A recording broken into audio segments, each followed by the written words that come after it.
What's going on, everyone? Welcome to HiBruiNation, the unofficial home of your Boston Bruins.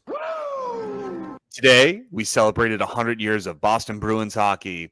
As 100 years ago, the Bruins played their first game ever on December 1st, 1924, against the Montreal Maroons, a 2-1 win. I'm Goosey, here with Higgy Stardust, and the certified man of the people himself, Matty V. Dude, how we doing? Good week. Okay week. The vibes have been better, which is all you can really ask for. Right, Higgy. We're on the up. We're on the up, baby. That's all that matters. I'll take it however we get it. Still got the 500s going on, but it's a better 500. And we got some improvements to talk about. Yeah, but 4-2 under Joe Sacco, right? So that's not that bad. But before we get into everything, why don't we just list a couple of the topics that we have for everybody tonight, because we have a good show for you all. We're going to talk about Zadorov as a Bruin himself since his inception as a Bruins player here early on in the season. I think his play needs a little bit of critiquing and a little bit, look at, and let's get some thoughts on it. We're going to take a look at the Boston Bruins special teams, both the power play and the penalty kill. We heard some rumors around Chris Kreider potentially coming. I don't want to say potentially coming to Boston, but a lot of people want him to come to Boston, but it seems like the New York Rangers are ready to move on from him, among other people. So we'll get into that. We're also going to have our usual bear down breakdown for the usual week. And then we're going to go into our Big Bad Bruin and our week look ahead as usual. Let's start with Nikita Zadorov, guys. How do we feel about him? I am getting to the point where I am getting very fed up.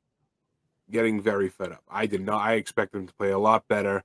I know we have a clip queued up. He's been taking so many penalties. He's been hurting the team more than he's been helping the team. We have a clip here for those on YouTube. And for those listening, you probably hear the audio of the penalty during the Pittsburgh game that resulted in, it was the penalty with him and Malkin with the stick from the bench. Let's run it now. For him, he was looking at the bench after. Yes, it is Zadorov. That's what got Malkin all excited, and that's why he swung his. Stupid. Personally, thought it was kind of funny, but it's stupid. It's unnecessary, and a lot of his penalties are, and it's really starting to take their toll. Granted, he scored a goal coming out of the box. I forget which game that was this week, but it's unbelievable how often he's been in the box, and it's hurting the team more than it's helping it. Yeah, Higgy. Yeah, and the other thing too is, so even penalties aside, which is completely obvious, especially when you got a PK unit that isn't as good as it's been in years past. He hasn't been good for you in basically any facet of the game. How many times have you watched him fail to break the puck out of his own and make horrendous puck decisions in the defensive zone, try to skate the puck out of the zone, get caught from behind? Like, it's just terrible puck management, terrible awareness. He's been exactly what I was afraid that he would be when we brought him in. He's basically been a liability for you in every facet of the game. Like, I'm not sure what he does for you that's been a benefit. And I don't want that to continue to be the case, seeing as you're kind of tied to him for 4 more years after this. But I don't see. I haven't seen anything that made me think that there's too much else to come. How about you, Cam? I was excited to see him initially come to Boston. He was a big defenseman. I think they needed size, especially. I mean, I'm not saying Matt Grzelcyk was a huge guy, but they needed somebody there in the back end to kind of pair with Brandon Carlo or even potentially Charlie McAvoy. I thought the initial signing was going to be a decent one, and then the first 6 games hit, and I'm just looking at it. And I'm like, dude, you just can't get out of your own way. I mean, he's made some really good defensive plays, don't get me wrong, but he's done more harm, and it's so easy to focus on the harm that he's caused because it greatly outweighs the good. You know what I mean? It's just like if he took like stupid penalties here and there, whatever, right? Everyone's going to end up doing that. But with the consistency of which he's been doing it, it's just been extremely detrimental. Especially where the Bruins penalty kill is too. Like if you put your team down and you're taking multiple penalties per game, it's crazy. I still think he's like top 5 in the league in terms of penalty minutes, like he in the negative fashion, right? Like he has among the most penalty minutes. I don't know the exact number on it, but I know before a couple weeks ago he was basically number 1. Like, what do you do with that? He was for most of the season so far. I don't know exactly where he's at now, but it's gotta be top 5. It's gotta be up high. Yeah. And I mean, look, we just saw the clip too. Look at why did he do it? Why did he need to shove his stick basically up Malkin's butt and shove him from the bench? Why? Again, outside looking in, I thought it was funny because it was just so dumb. And he got Malkin to swing his stick back. Yeah. But just very unnecessary. Yeah.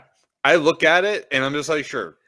If you're up, like, a significant amount, and if you're up, like, 4 goals or something, not when you're up 1 goal. Don't dick with a guy that clearly has skill and talent in a team, even though that they're struggling, and one of the worst defensive teams in the NHL, if not the worst. Because then you're going to shoot yourself in the foot.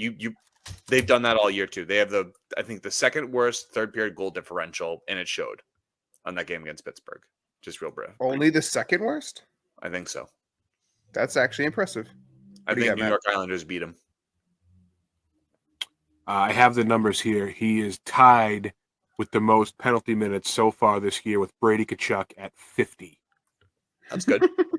That's good. The next Bruin on this list is Kastelik at number 9 with 36 penalty minutes. And you got to take into consideration that he's been into a handful of fights too. So how many actual penalties has he taken? I'd say about 15 to 20 of those minutes are due to fights. Exactly. He also got a 10-minute misconduct tonight too. So I mean, and again, I don't know if this is including the games that have happened tonight as of December 1st, but it might. Can I throw one thing in there? Did you guys see the rumors about him being, let's call it, difficult to coach? Who's that? Zadorov doesn't take well to coaching. And I frankly, given what we've seen on the ice, I would say there's some merit to that. He seems like he hasn't really caught on with the system much at all. So that's another concerning measure. So then my question is, does that fall on Don Sweeney? Because yeah, for sure, your job is to vet these players before they come and put on your sweater. If that was a league-wide rumor 100%. beforehand, if that was a league-wide rumor beforehand, why the hell would you not only sign him to a $5 million deal, but why would you also give him a no-movement clause? It doesn't make sense to me. I truly think that this offseason was basically them just pointing to 2 holes that they identified and saying, we're not doing any homework, whatever the consensus best fill for those is what we're doing. So you can't say we didn't try. But I don't know. Like, I obviously, like, the Lindholm thing made perfect sense, and I still think that was a good choice. But I never got this signing to begin with. Like, I just feel like that void could have been filled by somebody cheaper, easier than going out and getting that guy. Because it's like, even from what I had known about him, and obviously I didn't watch a lot of West Coast hockey, this was kind of just the guy that he is. Like, he was an impact body, kind of dumb, and took a bunch of penalties. Like, it's not like it's anything new. Kind of, you really called dumb, him a Mr. Potato Head looking ass. Yeah. Yeah. You did call him a potato.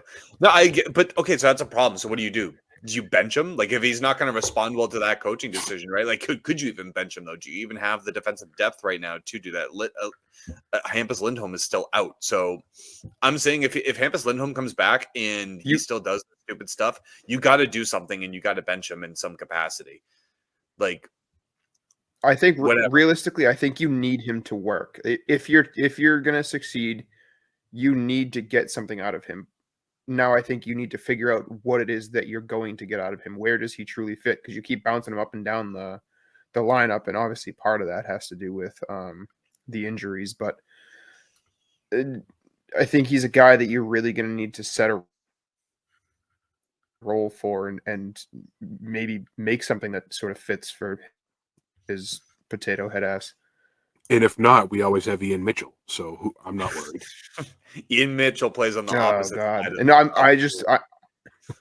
I'm just so happy that Osterley's gotten the call up instead of that stiff. They need a left defenseman, not a right defenseman. That's why. He can do it all. Yeah, that's it. That's the one. No, true Swiss Army knife. I think he can play goal scoring. Yeah, just like Johnny Beecher, Hart winner, Vezina winner, everything. Yeah, actually, he had an assist tonight too, so that was good to see. Yeah, I mean, something's got to be done. If it's not a coaching, if he can't be coached, or if he doesn't respond to coaching, well, then he should respond to his teammates. And if he does neither, find a way to get rid of him. That's the way I see. But his play has to clean itself up again because he had a long stint where it was bad. He cleaned it up a little bit. It took less penalties, but now since Joe Sacco came back or took over, he has regressed back to taking penalties again in the most inopportune times. Like I'm never gonna get over that Malkin nudge. And like Vogel said, it was funny, looking at it at first, and then you just look at it again, you're just, God, that was fucking stupid. Because no need for it. Yeah, like why would you give them an opportunity, to come back in a game where you were, I think, winning? I think at that time when it happened, it was a 1-0 game.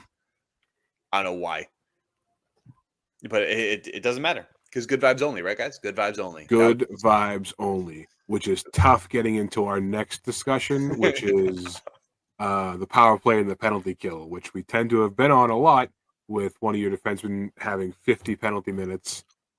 Your power play is the worst in the league, and your penalty kill is in the lower half of the league, which is not good. Thank you, Chris Kelly. I think some fan put it on Twitter. So Chris Kelly is our power play coach, right? But some fan had said, I don't think Chris Kelly ever had more than like 2 minutes of power play time collectively in his career. So why is he in charge of the power play? Something along those lines. I was like, you know what? Yeah, but that doesn't mean he couldn't probably make it work. But I don't think he's only the problem, but I think he's part of the problem. I'm kind of jumping ahead. So we'll start with the power play first, obviously, since we're talking about it. Since I started talking about it, Chris Kelly's the power play coach. It is what it is. I want McAvoy off the first power play unit. I don't even want McAvoy on the power play unit anywhere. Like if we go on a power play, just send him to the locker room and ask him to wait till it's over. Basically put him in the box. Yeah, it's been bad. It's the whole thing has been terrible. And honestly, I don't even know. I agree with you. Take McAvoy off the power play, at least the first unit. But I don't have an answer. I don't have an idea of it's so bad. How do you fix it? Yep. It's predictable, extremely, extremely predictable, and nobody looks at any of the other players on that unit as a threat. Like everybody knows that the whole idea is cycle the puck around until it gets to Pasta. The puck gets up to McAvoy. Nobody even considers him a threat to shoot, which I think is hamstringing them more than anything. Like if they don't even need to entertain the thought of that being a threat, the entire thing stumbles. Like they'll let you pass it in circles all day, but there's zero threat outside of them trying to force the puck over to Pasta. If I'm playing the Bruins, coaching? I'm putting Is one that guy execution? on I don't know. one guy on Pastrnak and playing the rest as a 4-on-3.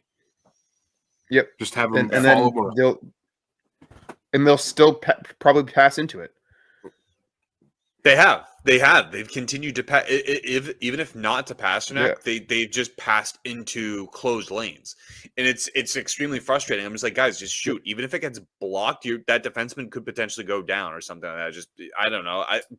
Or find an open lane, and if no one's open to directly pass it to, ram it around, like shoot it wide of the net, get the defense moving. They're not doing that. And I think it was Andrew Raycroft and Billy Jaffe that actually mentioned this on their podcast, and they had said that no one's even challenging McAvoy, or it's too easy to challenge them because they're not shooting. They know they can get away with giving McAvoy space up at the blue dot because he's not going to do, or up at the blue paint because he's not going to do anything, or the blue line, not the blue paint. Sorry, I'm fumbling today, but Technically, the paint is blue. It is blue, yes.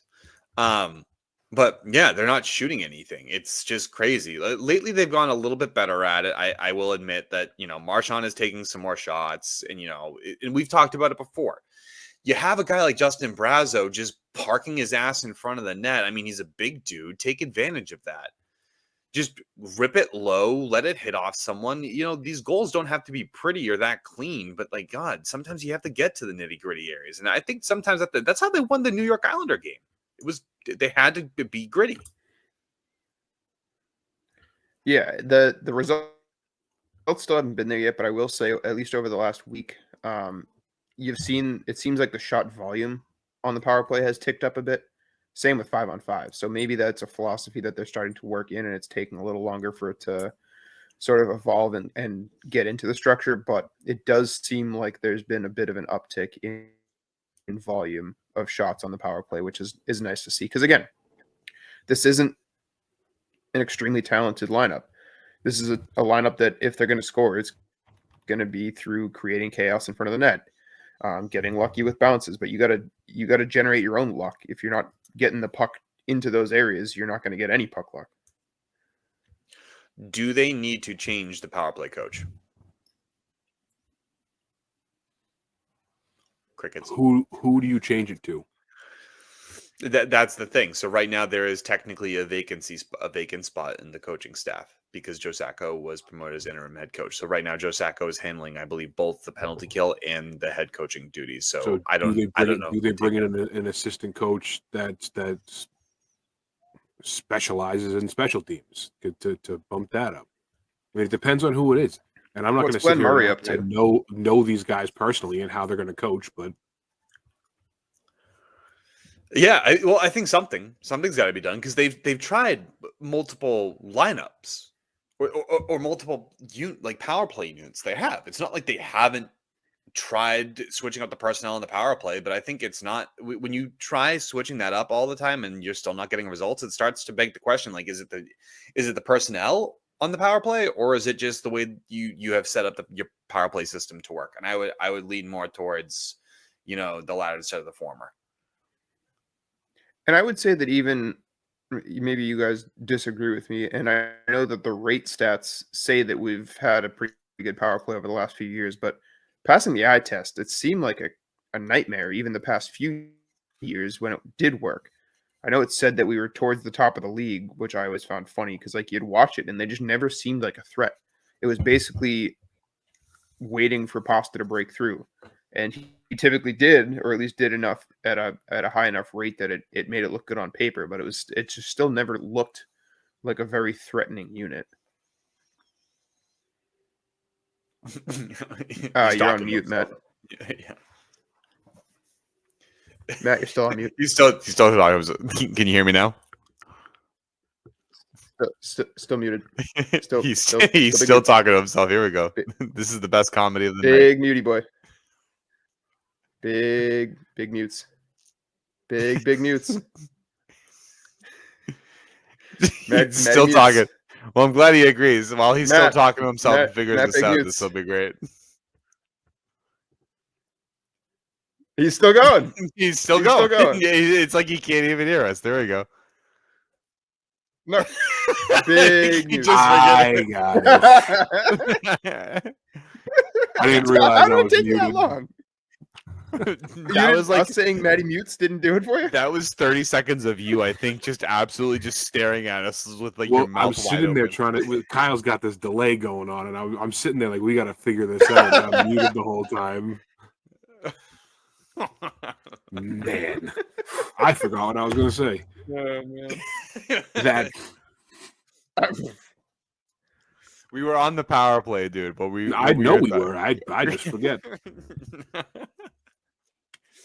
I just forget. It was something segment was about as effective getting as the puck to power Pastrnak and the whole thing being predictable, and I don't know. I think Higgy has a point. Like, on paper it looked good and Pastrnak getting open, but teams figure that out. But you also don't have the players you had anymore last year, like a JVR who could just park his ass in front of the net and who's known for tipping it in. Your only real offensive threat right now, legitimately, that is a shooter, because no one else is choosing to shoot, is David Pastrnak. Marchand has just taken a couple shots off the side of the net that haven't really gone much in the way of anything. So it's like, it really is Pastrnak, and teams know this. So it's getting your other guys going, in my opinion. Matt, would you agree to that before you mute yourself again? First of all, shut up. Second of all, yeah, it's infuriating to watch because the whole Kyle said it perfectly. It's predictable. They have the same system. It's get the puck to Pastrnak. It's not anybody else taking shots or crashing the net or looking for a rebound or shooting wide or look. They're always looking to make an extra pass to David Pastrnak. And like I said before, if I'm on the other team, and obviously I'm not an NHL coach or a player, I'd put one guy on Pastrnak. Just follow him around. That takes out your entire power play. Yep. And they still wouldn't shoot. No. They still wouldn't shoot. And no. You could have the entire net wide open. And I'm not talking about like the goalie would be there. They still wouldn't shoot it. They would still look for the one-timer to Pastrnak. It's annoying. It's frustrating.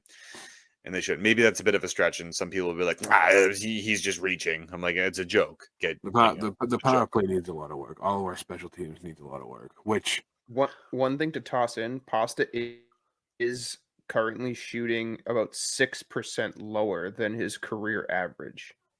Like his shooting percentage is 6% lower than his typical. That's not great. So that could be factoring in too. You know what I mean? Like if maybe if he was firing at his typical career average, we wouldn't be having this conversation. Maybe it's somewhere middle of the pack, and we're like, oh, they'll find their way.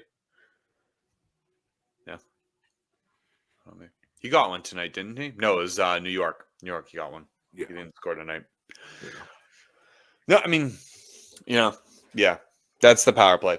Something needs to change. And maybe it's changing up the way the system works, shooting it more. It seems like they have taken a more shoot first mentality, but like we've said here, it does need to be pretty. And I think they need to get out of the mindset of like, it needs to be, it should not be. So let's simplify it, simplify the power play a bit, and then move the puck. Move the puck quick, get it quick. Like watch so many other power plays. They're moving it quick. They're not wasting time. They're like a good 30 seconds of the power play is wasted playing pass. In not quick pass, it's slow pass. So I don't know. We're moving on to the penalty kill. 21st in the league, 78%. Historically, we have had a good penalty kill. This is more or less abnormal for us to kind of see, right? Especially with still having good two-way forwards in the form of Elias Lindholm, Brad Marchand, even Trent Frederick's a good penalty killer. John Beecher is shown to be a good penalty killer, and you have McAvoy, who's a decent penalty killer, and Brandon Carlo. So it just begs the question, what's going on? Ass. Yep. Just ass. They give people too much space. You see it on the break-in. You see it on the penalty kill. They give teams too much space to work with the puck. Yeah, I agree with that, and I think that's a continuation of their D-zone coverage as a whole. Whether it's even strength or shorthanded, they seem like they collapse more than they have in the past, which again gives way too much space.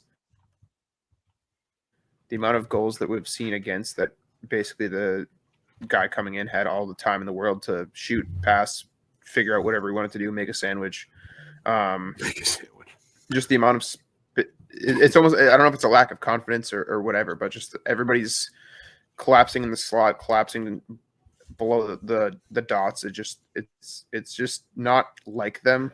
Very strange. So I don't know if that's a systemic thing or if it's a lack of confidence. Everybody's sort of back on their heels. What about you, Cam? What do you think? I think they do just sit back on their heels. I mean, they've done it, and I don't know who kind of leads that mentality, but if you just go back to even against the Florida series, they do. They sit on their heels in the defensive zone. They don't attack the puck. Like, and that makes them, again, they're a non-threat, and teams know that. Like, you have to at least try and pressure the puck carrier a little bit, and not a lot. Like, don't sacrifice like a ton of open ice for it, but make it seem like you're not going to just stand there, because then if you're still like 5 feet away from the guy, you're giving him still more ice. Like, at least approach him a little bit at that angle, like cut him off a little bit more. I don't know. And then when they take the puck around the net, like behind the net, like be there to stop it, put a stick in the lane, do something. I don't know. It just seems too passive. The whole opposite to the the power play, that they just seem way too passive. I'm sorry, actually, exactly same to the power play. They seem way too passive, and they just, when they should be aggressive, they don't. It's the same thing actually when it's 5-on-5 too. You see it when they're 5-on-5. That a lot of times they can just be way too passive in the defensive zone, and they don't execute their assignments. It's frustrating. Yeah. Trash. It's trash. It's 78%. It's not awful, but it's definitely not used to the percentages that we're used to seeing of 85% plus, probably 83% plus, something along those lines. I mean, people will say oh, that's only 5%, but that 5% matters, especially when it comes to the playoffs. Like, if you want to have good penalties, special teams and good defenses can win you playoff, playoff runs. So, take all that into consideration. As of now, I think as I said, Joe Sacco leads the PK, right? He coaches that. I assume so. I assume he's still doing it. Well, I think he coaches the team now. Yeah, thanks. I know that, but I think he also does. I think he still manages the penalty kill. So I think they need to hire some help. Help the guy. Team players. Be a team player. I'll be a team player. All right. Third topic before we go into the breakdown of the week and our thoughts on the games for the Bruins week is Chris Kreider trade rumors. So I don't know if you guys have seen on Twitter, but it seems like the New York Rangers are open to taking calls on winger Chris Kreider. No, I'm sorry, center. I believe it's a center. It's center/winger. Jacob Trouba and Capo Caco. So those three, they're open to moving. As of right now, the only thing with that is Jacob Trouba is, one, their captain. Number two, he has a no movement clause. Why don't we start with Chris Kreider? Do you think the Bruins should go after him because there is reported interest? Who are you giving up? Yeah, I would say, how do you want to frame it? Do you want to frame, should we be interested in the player, or should we be shelling out the capital required to bring that guy in? Both. Do both. I'd be interested. I've always liked the player. I've always been a big fan of his. He always struck me as one of the other premier two-way complete sort of guys. So he's one of those guys that I've always sort of looked at with envy, where I was like, I'd love to have him on my team. Obviously he's getting older. Last year he had almost a career year, so you can't say that he's off a cliff, but I know that the team as a whole has sort of been imploding this year. He's got 9 goals, no assists, which is kind of a funky stat line. Do I think that he would make you better and help you right now? For sure. Do I really want to bring in another mid-30s guy with a decent cap hit for a team that I think needs to start getting younger and doesn't have any sort of young depth? I don't know. And then again, whatever the package would look like would certainly factor in too. Let's not act like we have a ton of capital left. If you're dealing for him, you're going to have to deal players at this point. You don't have much in the way of prospects, and we kind of picked the draft pick cupboard pretty clean. The money would definitely need to work in order to bring Chris Kreider in, because he also makes a decent chunk of change. So Yeah. I think you would need to move Coyle. What about you guys? Vogel, why don't you go? Well, like you said, you would need to move Coyle. So you're looking at slotting this guy as a 3C, because I don't think you're moving Lindholm. I think today Zaka was your second line center. I think those guys aren't going anywhere. So now you're looking at bringing in a third-line center to replace Charlie Coyle if you move him. How different is he from Charlie when Charlie Coyle was on? I mean, he's had a rough start to the year, and that's a real question. I'm not saying that sarcastically. What is the comparison there? So the comparison is career-wise. In 835 games played, Chris Kreider has 561 points to Charlie Coyle, who has played 893 and 458 points. They're relatively close. Like one scored, less points, more games played. So I mean, but they play the same. That's the thing. They're very. Coyle is like a two-way forward, power forward, and Chris Kreider, I would argue, is the same thing. So you're gonna give up Coyle for what? Just for another guy that's gonna be extremely similar to him, similar play style. Like I just see those two as very similar players. For what it's worth, they got him listed as a left wing. He's playing on the left with Zibanejad. Yeah, they're on the third line. Yeah, which is yeah. So it's like in theory, if you bring him in, you might not even be replacing Coyle. So you'd have to out. Good. Good. Sorry. I was gonna say, if you're shipping Coyle out to bring him in, you may be creating another void. So it's like he might not be able to just be a plug and play. And then it's like, are you even getting that much better by pulling that piece out to plug in another piece? If it's just leaving you deficient somewhere else.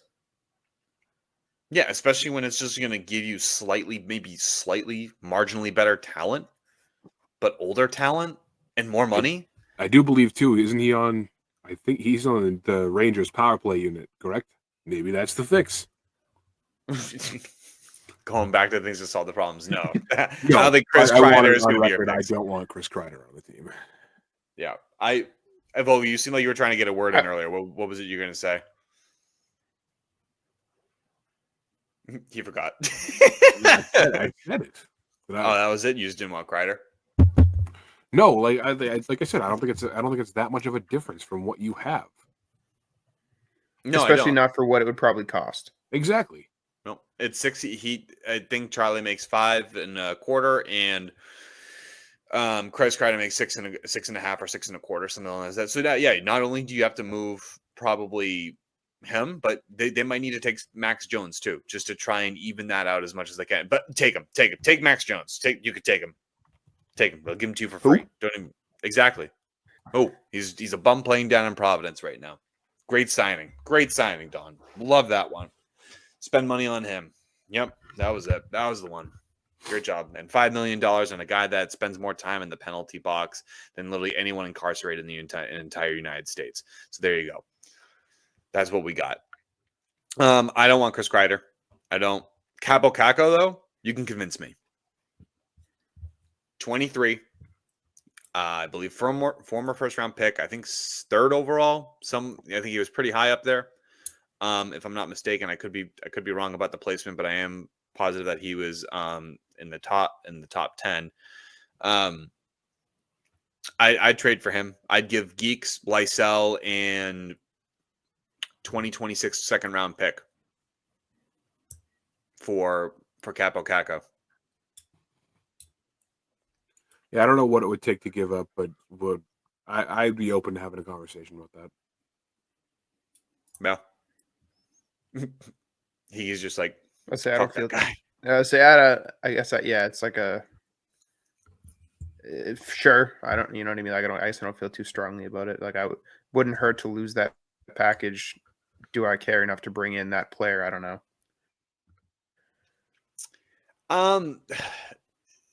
I mean, in his career, he's played 323 games and he has 130 points. He's a plus 15.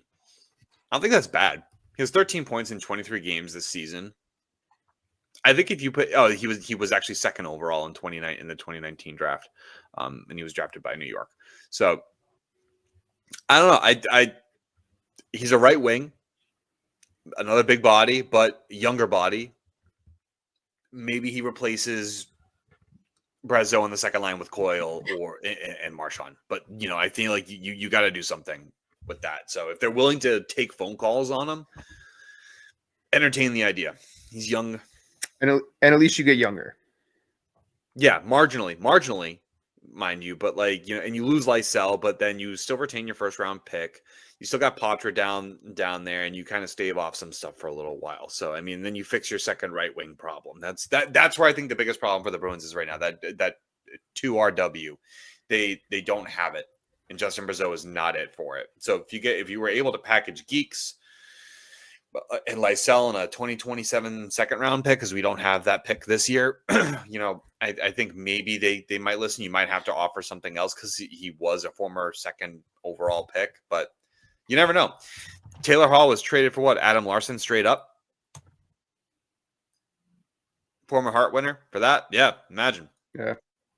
So you never know what the wonderful world of hockey could bring you guys. So yeah. So final thoughts on Chris Kreider? No, he's a hell no.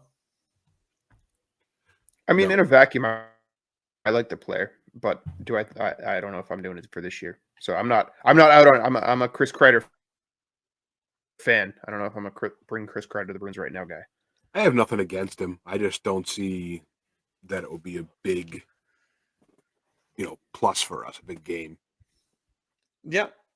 No, I'll echo what you guys say too. I don't hate the player. I don't. I actually like Chris Kreider. I don't think he's what the Bruins need. And I think that you're reaching. If Bruins fans really think that Chris Kreider would be a good answer, I'm not saying he would necessarily be a bad fit, but what you would need to give up to acquire him is not going to make you better. In fact, it might make you stagnant. And I'm not willing to just bring in a new guy just to shake up nothing, because you're going to have to move Coyle, and he would have to move his clause. So do you have your likely options right now that you're likely being able to trade is Morgan Geekie and some of your prospects. You can't give up a first round pick. You can't do it. Can't give that up. Also, who's giving you anything for Geekie? I don't know. They make almost equal. I think you might get a bag of pucks for him so far, unless he wakes up. I don't know about that, because Kakko is wasting that money as they're on their third line. So they might be better fit saying like, hey, we'll do something else. And Geekie's like what, 24, 25, something like that along those lines. He's a relatively younger player. I think he's 26. He's somewhere in that age range. But so the Rangers get a little bit older, but they also get Fabian. If I give them Fabian Lysell, right? Or alongside that, then they get younger at the same time. So it's something to consider. Because we're not giving... They call up everyone whose name is not Fabian Lysell. That's it. So that's it. That's what the Bruins do. Literally every name from frickin' Providence has been called up. Except Fabian Lysell. They hate him. Trade him. If you hate him, trade him. I can't get into it because I'm gonna my pulse will start. It's just not good. I'll need medication at the end of it, at the end of that discussion. But yeah, so I'm for the team getting better, not stagnant. So Chris Kreider, as much as I like the player, he can stay in New York. I'll take a listen on Capo Caco. I'll take a risk on him.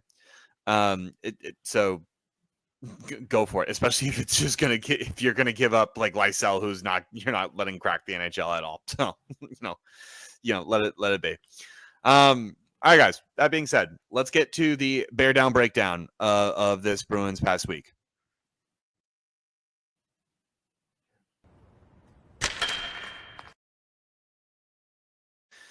That didn't sound that bad. I thought that was pretty good. All right, we had 4 games this week, guys. 4 games. Bruins went 2-2. Let's start with the Vancouver game that happened on, I believe that was Tuesday. Winnable game? Would you say winnable game? Surprisingly winnable. I thought that Vancouver was going to come in and kind of walk all over us. I mean, it was very fitting that Jake DeBrusk was the one that put us under.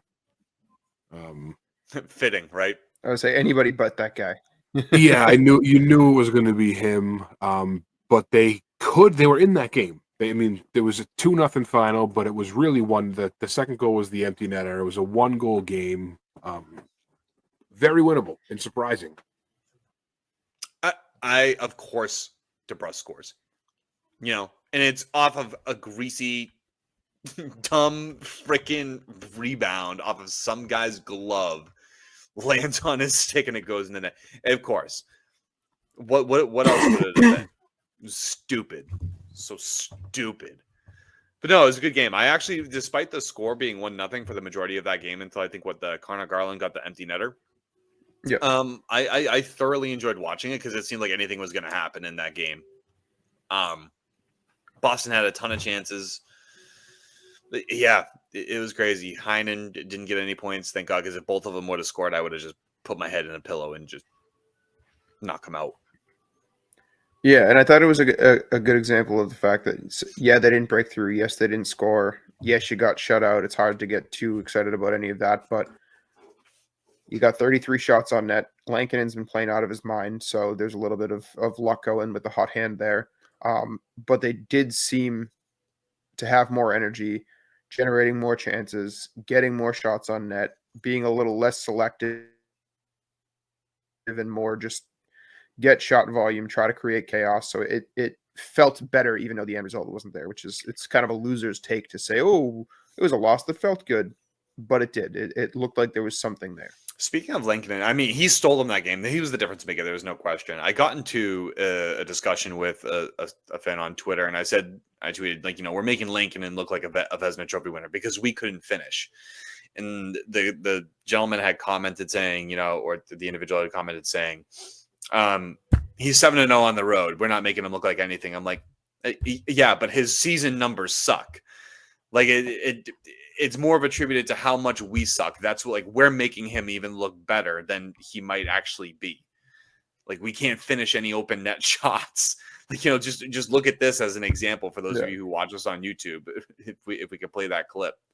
Walks in, backhand 5-0. Lankinen fought it off. Rebound out in front, jammed in. I think Brandstrom saved a goal. What, 3 or 4 Bruins can't pot? Lankinen's over at the far boards talking to a fan, and they can't pot an empty net goal. Basically, They had like 2 or 3 chances in that one specific instance too.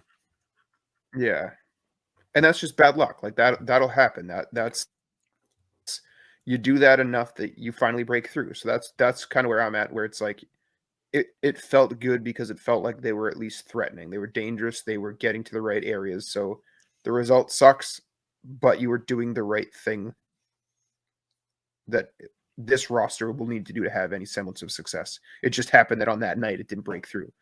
Yeah, I agree with you. I was actually at that night. I was saying, like, I could take this loss. I could take this loss if they're willing to build from that, because that's exactly how you should be playing every single freaking night. And that's exactly what they did too. I mean, look at the next game. I think it was Wednesday in New York against the Islanders. That was a great team win all around. I thought that was one of the better games they've played all year. So take that Vancouver game as a building block. We're going into a stretch of, at this point, maybe 7 or 6 or something like that. But at the time, maybe a 10-game stretch where they're very winnable games. So take that Vancouver game, build off that, and it looks like they were going into New York. I liked that New York game. They got up they were up 2-0 pretty early, right? They scored a couple quick goals. And then they let what bothered me though is they let New York come back in it, because they started that third period. I think it was tied 3-3. And you go into that third period. They choked leads multiple times. Yeah.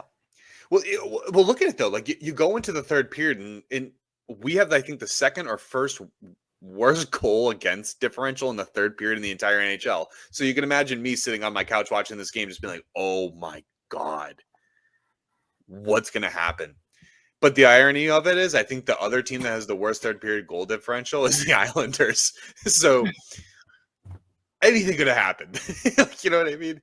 The sky could have fallen, I think, in that. And like maybe 30 goals could have been scored collectively. I don't know. Anything is possible at that point. But we came out. On the flip side, so we're talking about how we were making Lankinen look like he's a Vezina caliber goalie when he's really not. We made Ilya Sorokin look like an absolute stiff, and he's been one of the better goalies in the league, and he's having a pretty good season. So it was kind of a big night for the boys to break through against a goalie that is that talented and has been having a good season. So if we're gonna complain about one, then we got to pump up the other.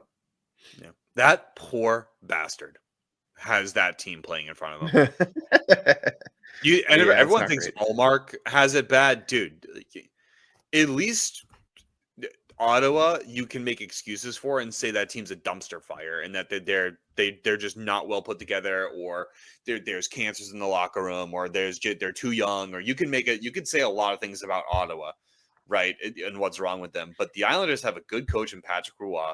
They have a decent defense, and most of them are veterans, and it's just like, they know how to take accountability. They just suck.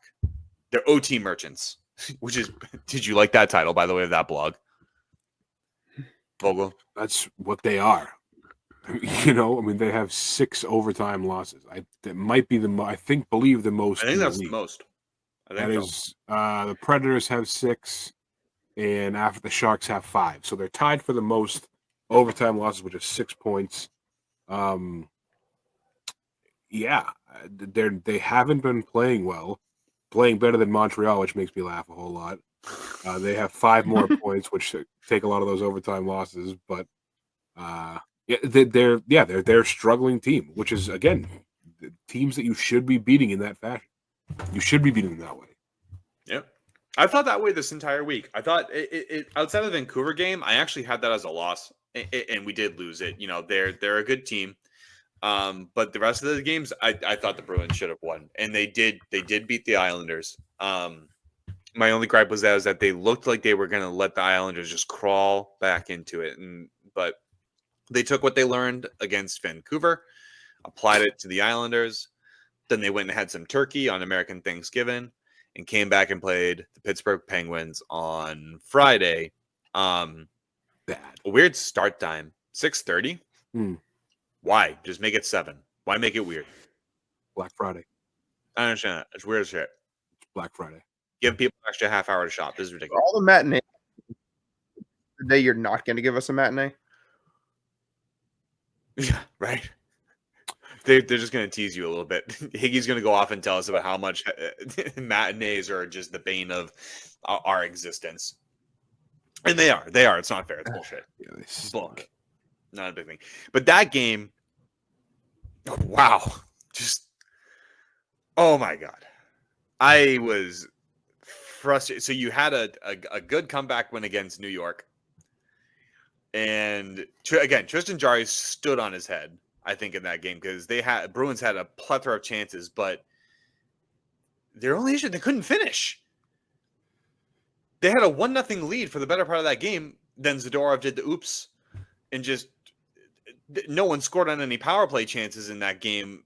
I don't, to my belief, if I'm remembering that correctly. But still, why would you give these guys an opportunity? You're going to really chance that with Crosby, Malkin? They're old, but respect them. Like, you know what I mean? Crosby has, 1,600 points? Respect the guy. Like, Malkin. Very funny penalty to take. And it's like if this that team. was It's any like, other team, we would be laughing about that for the whole season. Yeah. Yeah. Just I don't know. stupid. It's just stupid. That was a game that I think it was one of those games where you knew Yeah. going down the stretch when you're up 1 or you're tied 1-1. It's like, this is a team that can't close, so you're just going into the third period completely puckered from the start, and you're just waiting for it to come unraveled. And it's like, for every good chance you got that didn't go in, you were like, oh, this is where the tide turns. Like, if you didn't score there, it's going back the other way. So you're kind of just like waiting for it the entire time. It was a 2-1 loss. I mean, like, it is what it is, but at the same time, like, I'll give credit to Pittsburgh. Pittsburgh came out with firing on all cylinders. They were shooting nonstop. Like, they were getting pucks to Swayman. They were just taking advantage of the Bruins not being able to clear out of their own zone, which has been a problem. But I mean, they really took advantage of it. I think 38 shots they had, something along those lines, through 3 periods. That I don't know. They did have a lot. It was a lot. It was a game. At least I thought the last episode I had that one down as a loss, and it was just a gut feeling. I mean, the Penguins are struggling so bad this year. I'm pretty sure they're on the precipice of firing their coach, just like we did. I'm surprised they haven't. Last in the division, it just seemed like such just a gut feeling that it was going to go poorly, and obviously it did. What did the Still more Bruins points than the Canadiens. We'll get to that game in a second, but yeah, they just missed on every single one of their open net opportunities. They could not bury one to save their lives, towards the end of the game, and they came so close to it so many times. And it was just difficult. It was hard. Oh man, that was a hard game to take, but whatever. I was actually afraid of that going into Sunday's game. I'm like, how is this gonna occur, or be received, going into the Centennial game against Montreal, which happened earlier on today, at the time of this recording. So we can get into that and then, move on to who we think our big bad Bruin is of the week. So Montreal comes in at the bottom of the Atlantic Division, I believe, to Boston for Boston's Centennial closeout, basically, for their celebration. So awesome ceremony. Did you see the guy, the 1 hour ceremony that very cool before the game? I thought it was they did a very good job. I didn't understand the let's lock the vault for the past 100 years. That didn't make any sense to me, but overall, very cool. I thought they did a very good job with everything leading up to it. I saw pictures and videos of the street party outside. They had, memorabilia from the Hall of Fame. They had fan activities. They had live music. I thought they did a very good job with everything. And it was very cool to see. Yeah, I didn't get a chance to see the ceremony, so I was a little upset about it. But I heard wonderful things. I saw some stuff on TikTok. I saw some stuff on Twitter. So, I mean, it kind of felt like I was watching it as well. So it was very awesome to kind of see. If you have time during the weekend, this goes for anybody listening. If you didn't see that, I would suggest going to. There's got to be a video on YouTube somewhere. Oh, probably for sure. It was very, very good, dude. 100 years, 100 years of hockey. Imagine, that's crazy. Long time to be around, and just the amount of 100 years of anything. The history there. It's astonishing. And we made history today too, because we beat the pants off the Montreal Canadiens 6-3. So that was always good. That was always a pleasure. To see. It was really, really a pleasure to the eye in the sky that's watching us as we record this podcast to beat the ever living snot out of your favorite team, the Montreal Canadiens, just your favorite team. Yeah, I mean, suck it, Rick. It was the game.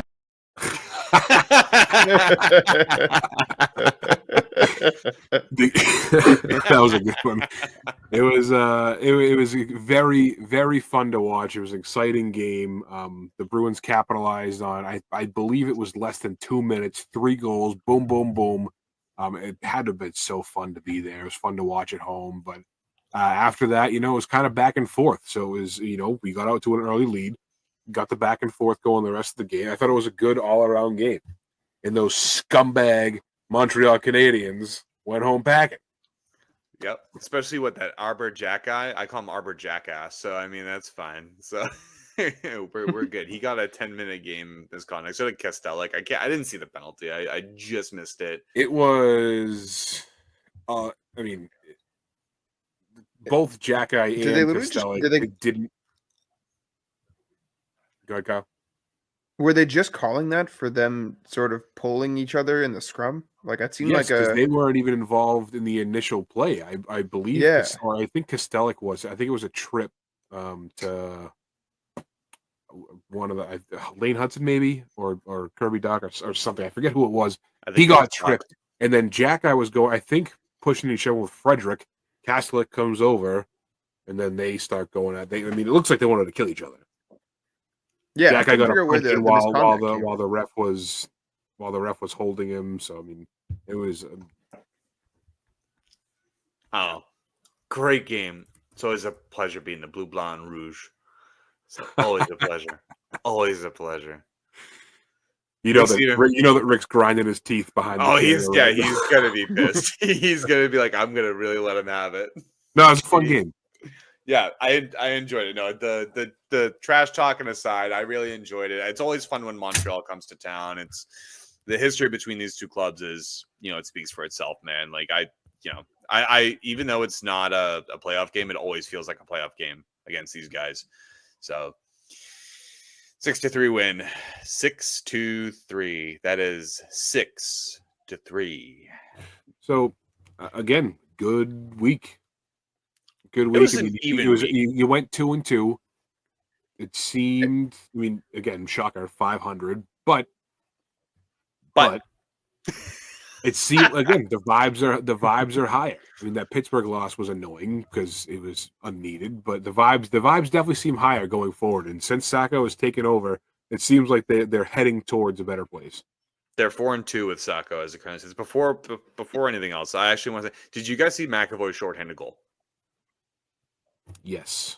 This was electric, and I want to play it for you guys here listening, and for those of you watching on YouTube, check it out.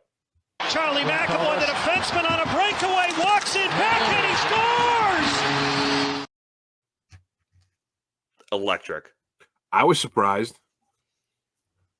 The two Bruins that we have been critical of this year, in Charlie Coyle and Charlie McAvoy, the Chucks had a combined, I believe, 4 points tonight.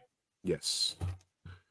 Good for them. Yes, they did. And I know that again, Charlie McAvoy, I think that was the 6th goal of the year. And I've been very open about how I feel about McAvoy this year and how I did last year and how he hasn't really impressed me.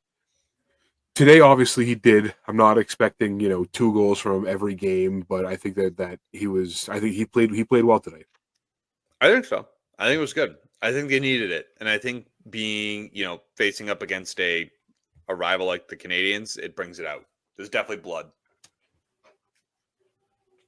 Yeah. Right, Higgy? Yeah, absolutely. I would say it's been nice to see Coyle wake up. It's like I know McAvoy has been a big focal point, but I think Coyle is like sort of one of those unsung ones where it's if he's not going, you're really hurting. So I'm hoping this is a bit of a corner turning for him. And I do think that over the past week he's sort of seemed like he's back to playing a little bit more like himself. So hopefully this sort of kickstarts him a little bit. Actually, that's a pretty good segue because that can go for a handful of guys on this team. So let's just get into it. Let's get into this week's Big Bad Bruin.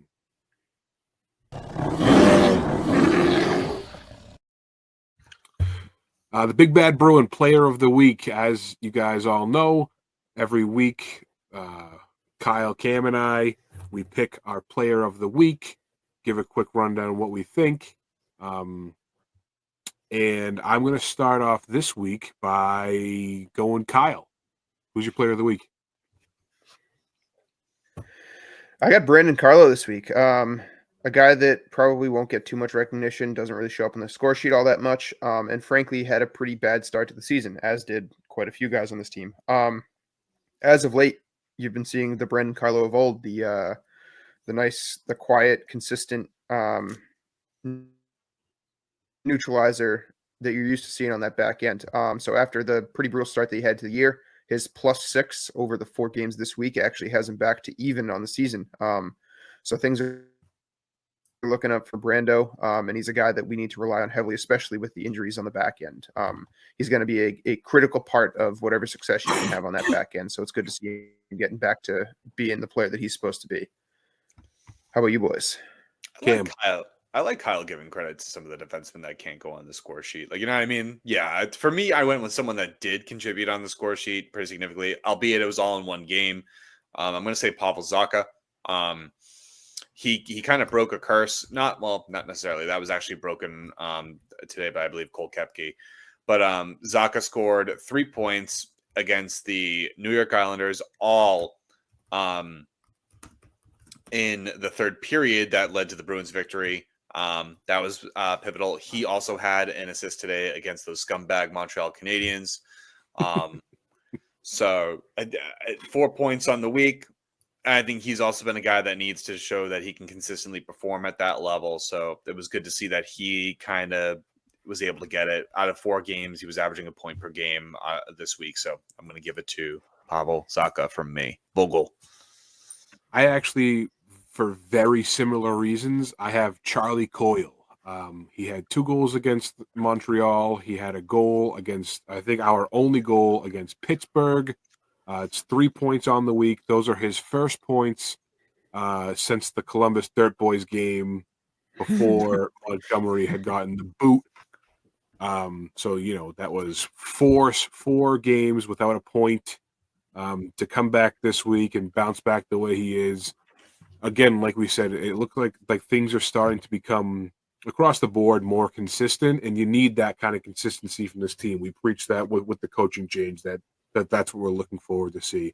So I think that him again, you can't expect a goal every game, but I think that it's an example of the team slowly but surely getting out of this rut they've been in to start the year and getting to a better place.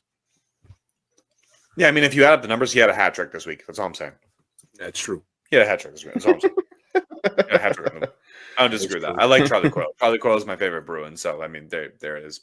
Fun fact. I hope everyone out there is listening and writing all this stuff down because we do have quizzes at the end of the year for you guys to give away prizes. So, yeah. Awesome, guys. No, these are great picks. I really like that sneaky pick from Brendan Carlo. I think he definitely goes unnoticed a lot, and people really harp on him, but he's been one of the best defensive defensemen that we've really had. So, yeah, I think that's really solid. Those are our 3 Big Bad Bruins. We were not able to sweep the board today, so unfortunately we do not get a goal horn. We will soon. We're going to get there. One day we'll agree. One day. Probably not. Probably not. Higgy's going to go online and see what we picked, and he's just going to be like, screw you guys, I'm going with somebody else. But little does he know, we'll figure it out. Kyle, let's take a look at the week ahead. Yeah. I say you got the boys in action 3 times this week. Starts off with a game at home against the Red Wings on Tuesday, followed by at the Blackhawks Wednesday, and then we got the Flyers on Saturday. I'm going to send it to Vogel to start with the predictions, and I'll round it out. So before we give our own predictions, I have tallied up all of the picks so far this year since the season has started. And currently, we have a competition going. We're going to have a winner and a loser at the end of the year. Prizes and punishments, TBD. So again, we mentioned it before. If anybody listening has any suggestions, let us know. Send us a DM. Send us a message on anything, because we're open to suggestions within reason. So, what, you don't want to go Black Stacks at Warrior? So we're going by win percentage. Right now, Kyle is sitting at 9-6. He with a 58.33% win rate. Cam with a whopping 19-7 at 70, just over 73%, which is crazy. And myself, I am currently 13-10, not to brag, after sweeping last week. Had to throw that in there at 56.5, just over that, 56.5%. You might have to clack your sacks at Warrior, buddy. Listen, if I have to clack sack,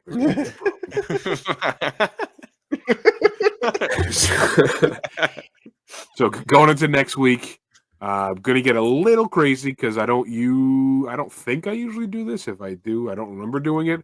I am going to go with Red Wings win, Blackhawks win, Flyers win. I am going clean sweep this week. I think that we finally started getting some momentum, and they're going to run into 3 teams that we should beat. Again, should beat.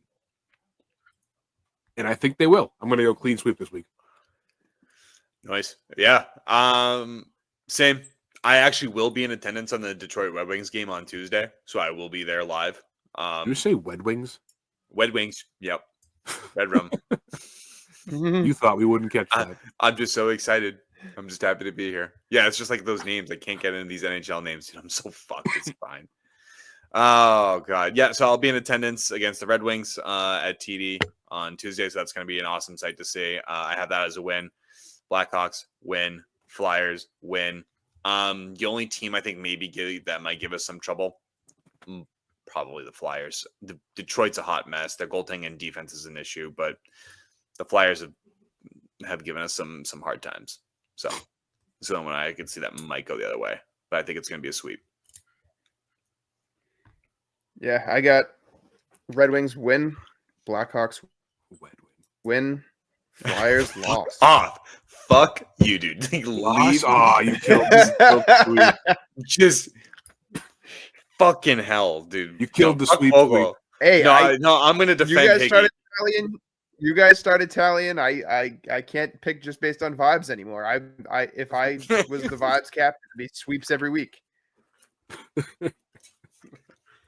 I don't hate that pick though. I do agree that out of these three, I do agree that out of these 3 games, the Flyers would be giving us the most trouble. Yeah, their goalie, they still have a goalie issue. If we lose to the Chicago Blackhawks,